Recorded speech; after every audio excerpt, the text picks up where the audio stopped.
డబ్బు, అనారోగ్యం, ఉద్యోగం, వ్యాపారం, అప్పులతో బాధపడుతున్నారా? మీకోసమే లాంచ్ యువర్ ఫ్యూచర్ ప్రోగ్రామ్. నమస్కారం. కార్తీక పురాణం 26వ రోజు పారాయణలోకి వచ్చాం. సుదర్శనుడు, అంబరీషుడు ఇద్దరు యుద్ధానికి సన్నద్ధమైపోయినట్టుగా కనపడుతోంది కథ. సుదర్శనుడు వెనక్కి తగ్గలేదు. అయితే మన అంబరీషుడు కూడా తన శరణు వేడి తన వల్ల ఇలాంటి భయానికి గురైనటువంటి వచ్చి బాధపడుతున్నటువంటి దూర్వాసుని సంరక్షించడం కోసం తన కోసం ప్రయోగింపబడిన అస్త్రాన్ని ఎదుర్కోవడానికి సిద్ధపడ్డట్టుగా కనిపిస్తోంది. అంటే భగవంతుని భక్తపరాధీనత ఎంత విశేషంగా ఉంటుందో ఈ కథలో చెప్తారు. సుదర్శనుడికి ఇదిగో చెప్తున్నాడు అన్నమాట, నా బాణాలు వేడి రుచి చూడు, ప్రాణాల మీద ఏమాత్రం ఆశ ఉన్నా విష్ణువు యొక్క చేతి యందు ఇంకా కొంతకాలం ప్రకాశిస్తూ ఉండాలనుకున్నా దూర్వాసని వదిలిపెట్టేసేయి అన్నాడు. సుదర్శనుడు అంబరీషుని ధైర్యానికి, ఉత్సాహానికి, శరణాగత రక్షణాభిలాషకు మీదిమిక్కులి అతని యొక్క బ్రాహ్మణాభిమానానికి చాలా ఆనందించాడు. అయినా కూడా అంబరీషుని హెచ్చరించాలనుకుని, ఓయి రాజా, నాతో యుద్ధానికి సిద్ధపడుతున్నావు, నేనేమిటో నా శక్తి ఏమిటో తెలియకపోవటం వల్ల డాబు దర్పాలతోటి నాతో వాదిస్తున్నావు, నీకు నాకు ఏనుగుకి చీమకున్నంత వ్యత్యాసం ఉంది అన్నాడు. సుదర్శనుడు హెచ్చరిస్తూ ఉంటే మాత్రం ఇలా అంటుంటే అంబరీషుడు చెప్తున్నాడు, నువ్వు ఎంత గొప్ప మొనగాడివైతే మాత్రం ఏమిటి, నేను బతికుండగా దూర్వాస మహర్షిని ఏమీ చేయలేవు అని ధనస్సుని ఎక్కుపెట్టి సుదర్శనుని పాదాలకు నమస్కార బాణాన్ని ప్రయోగించి మరొక బాణాన్ని సాక్షాత్తు సుదర్శనుని మీదకే ప్రయోగించాడు అంబరీషుడు. అంబరీషుని సాహసానికి, ఆర్తత్రాణపరాయణత్వానికి మురిసిపోయిన అంబరీషుడు సుదర్శనుడు అంటే అతను ఎంత ఉత్సాహంగా ఉన్నాడో తెలుసుకుని ఈయన చాలా సంతోషించాడనమాట. అత్యంత ప్రసన్నుడయ్యాడు. అంబరీషుణ్ణి గాఢంగా కౌగిలించుకున్నాడు. రాజా అంబరీష, నిన్ను కాపాడాలనే ఆలోచనతోటే శ్రీ మహావిష్ణువు మహర్షి మీదకి నన్ను ప్రయోగించాడు. నిన్ను కాపాడడమే నా కర్తవ్యం. నీతో యుద్ధం చేయటం మాత్రం నా లక్ష్యం కాదు. విష్ణు స్తోత్రాలను 3 కాలాల్లో చేసేవారు, దాన ధర్మాలు చేసేవారు, ఇతరులను హింసించని వారు, ఇతరుల ధనాన్ని, పరుల ధనాన్ని ఆశించని వారు, గోబ్రాహ్మణ శిశుహత్యలకు దూరంగా ఉండేవారు, పరస్త్రీల పట్ల మర్యాద చూపించేవాళ్ళు, ఇహపరలోకాల్లో సుఖ సౌభాగ్యాలతో వర్ధిల్లుతూ ఉంటారు. దూర్వాసుని క్షమించి అతడిని రక్షించాలని చూసిన నీ గొప్పతనం పొగడదగింది. నీ కోరిక ప్రకారం దూర్వాసుని విడిచిపెడతానని సుదర్శనుడు అంతర్ధానమయ్యాడు. ఇతరులను రక్షించడానికి, శరణాగతులని కాపాడడానికి, ఇచ్చిన మాటను నిలబెట్టుకోవడానికి ఎంతటి కష్టానైనా ఎదుర్కోవాలి, ఎవరినైనా ఎదిరించాలి, ప్రాణాలు నిలబెట్టడమే ప్రధానమనే విషయం ఈ అధ్యాయం తెలియజేస్తోంది.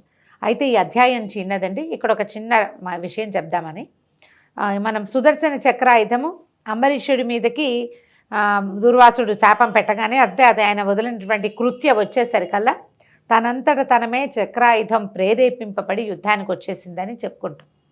ఈ విష్ణువు యొక్క ఆయుధాలలో అత్యంత ప్రత్యేకమైనది సుదర్శన ఆయుధం. సుదర్శనాన్ని మనం నిత్యము గనక ఆరాధిస్తే మనకి అవసరమైనప్పుడు సహాయకారిగా వస్తాడు. ఇప్పుడు అంబరీషుడికి వచ్చినట్టుగా ప్రత్యక్షంగా రాడు, కానీ పరోక్షంగా ఎవరో ఒకళ్ళు వచ్చి ఆ సమయానికి అడ్డం పడిపోతారు. సుదర్శనుడు అంత అద్భుతంగా పనిచేస్తుందట సుదర్శన మంత్రం.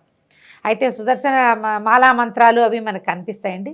అదే కాకుండా మనం విష్ణువు యొక్క పంచాయుధ స్తోత్రాన్ని కనుక ఈ కార్తీకంలోనే మొదలు పెట్టుకుంటే మళ్ళీ వచ్చే సంవత్సరం వరకు చేసి చూడండి.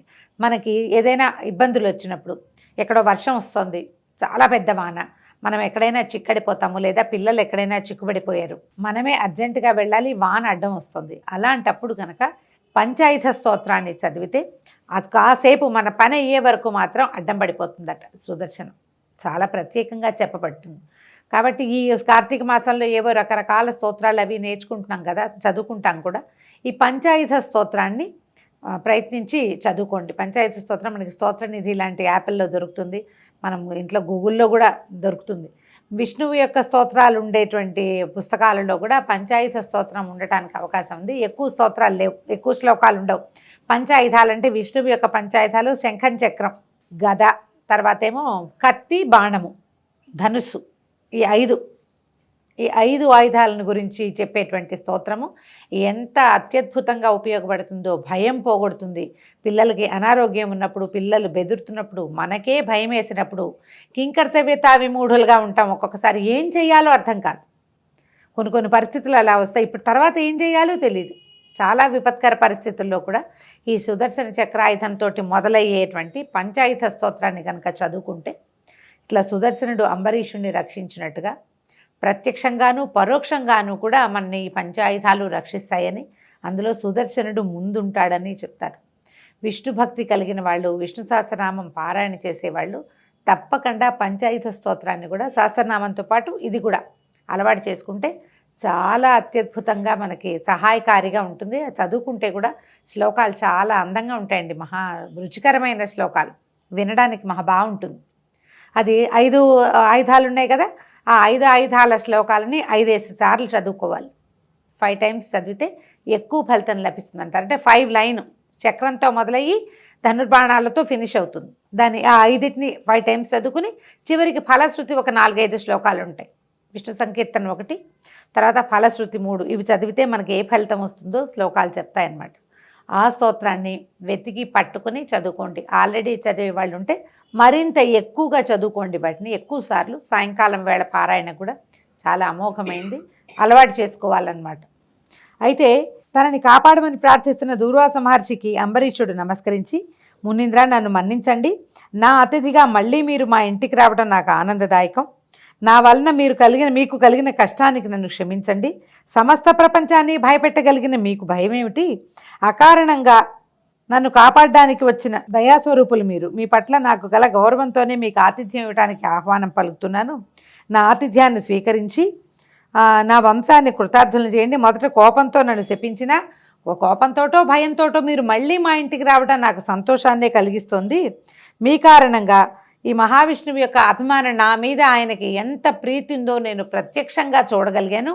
నాకు ప్రత్యక్షంగా తెలిసింది భగవంతుడికి నా పట్ల ఉన్న ఆదరాభిమానాలని మీ వల్లే నేను తెలుసుకున్నాను అని చెప్పి, నీకు పునర్జన్మలు ఏవీ లేకుండా శ్రీహరి సన్నిధిని పొందేటువంటి భాగ్యం కలిగే విధంగా అనుగ్రహించి ఆశీర్వదించండి అని పరిపరి విధాలుగా వినయాన్ని కనబరిచి తనతో భోజనానికి పిలిచాడు. అప్పుడు దూర్వాస మహాముని అంబరీషుని కౌగిలించుకుని, నాయన, ఎవరు ప్రాణాలు కాపాడతారో, ఎవరు శత్రువులకైనా ఉపకారం చేస్తారో అటువంటి వాళ్ళు తండ్రితో సమానం.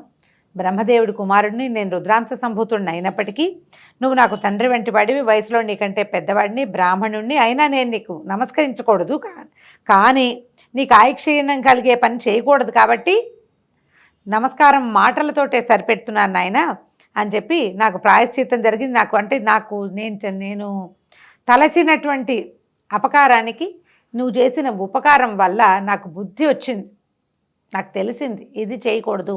దైవాపరాధం కంటే కూడా భాగవతాపరాధం, ఎవరైతే భక్తిపరుడో వాడి పట్ల అపరాధం చేయకూడదని నా ద్వారా ప్రపంచానికి, లోకానికి తెలియజేసే విధంగా నువ్వు ప్రవర్తించావు అని పరిపరి విధాలుగా అతన్ని చాలా మెచ్చుకున్నాడు. ఆ పూట అంబరీషుడితో కలిసి భోజనం చేసి ఈ విషయాన్ని ప్రపంచానికి, అంటే ద్వాదశి పారణ, ఏకాదశి వ్రత మహత్యము, ద్వాదశి పారణ యొక్క మహత్యాన్ని ప్రజలకి తెలియజేసినటువంటి దూర్వాసుడు తన ఆశ్రమానికి వెళ్ళిపోయాడు.